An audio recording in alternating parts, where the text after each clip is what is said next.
how can Catholics live in a modern world without falling into modernism? Catholics today are in a more normal situation than they were 50 or 100 years ago.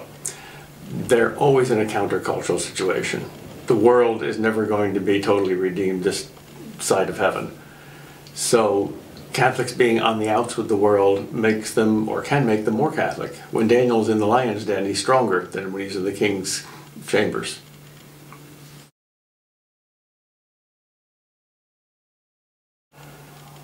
Mel Gibson's movie, The Passion of the Christ, is one of the ugliest and one of the most beautiful movies ever made at the same time, and for the same reason. Here's what happens when perfect beauty meets perfect ugliness, when light meets darkness. So it's a complex thing, it's a two-sided thing.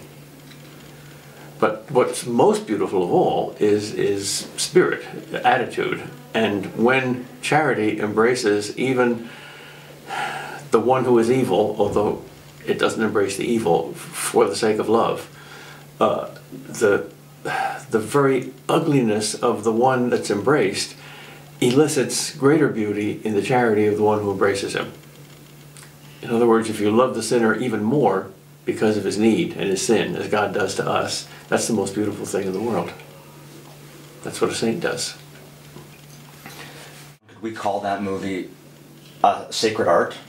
You could go farther than calling it a sacred art. You could call it liturgy. It's like temple sacrifices in the Old Testament. The shedding of blood was the fundamental liturgical act of Hebrew worship. And that's why you have to have all the blood there. It's liturgical blood. It's the precious blood. Most people don't understand that. They think it's a slasher movie. And even Christians say, why do you have to have all that blood? Well, Mel's a very strange person and he has this fixation on violence. And that's an easy explanation. But no, there's a profound liturgical significance to it.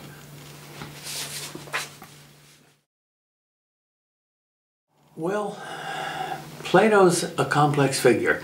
He's about as high as a mere pagan can get, but it's not high enough. He's not a personalist. He doesn't realize that every person is created in God's image and infinitely valuable. He does see a person as the only thing that can know and be united with the true good, which is absolute beauty. So he sees the vertical dimension very well, but he doesn't see the horizontal dimension very well. So you can get a lot out of Plato. Augustine certainly did. Yeah. But you can't get everything out of him. And he's right when he says that what you want most deeply is not simply another human person, but something greater than that. But for him, that was not a person. The good was simply a force, an ideal, an absolute. Plato would be shocked to realize that his absolute good was a person. No, for two reasons. First of all, the church doesn't keep up with the times. It keeps up with the eternities. Right. It's not chronologically snobbish. It doesn't worry about the telephone pole that happens to loom the largest because the train's going very fast. It knows that these telephone poles only look bigger because they're closer. But the ones in the past and the future are just as big. And I don't buy the thesis that we're moving faster. I think there's been at least as many changes in the first half of the 20th century as in the last half, mainly due to 2 world wars.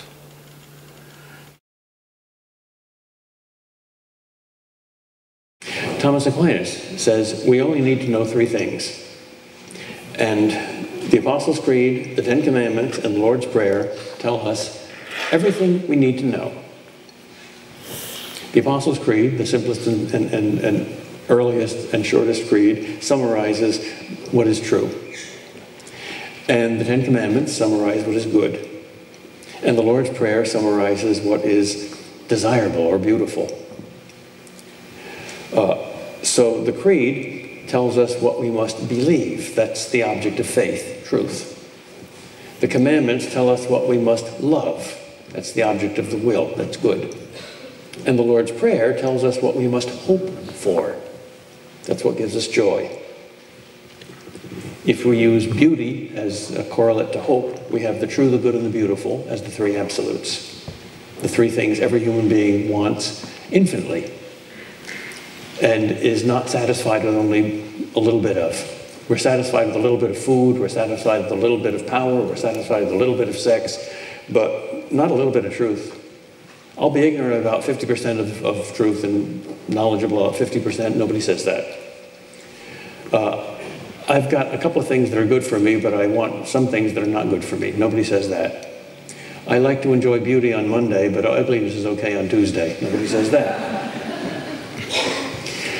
And therefore, these are the three things that don't get boring, and therefore they're the three foretastes of heaven, because they are three attributes of Almighty God Himself.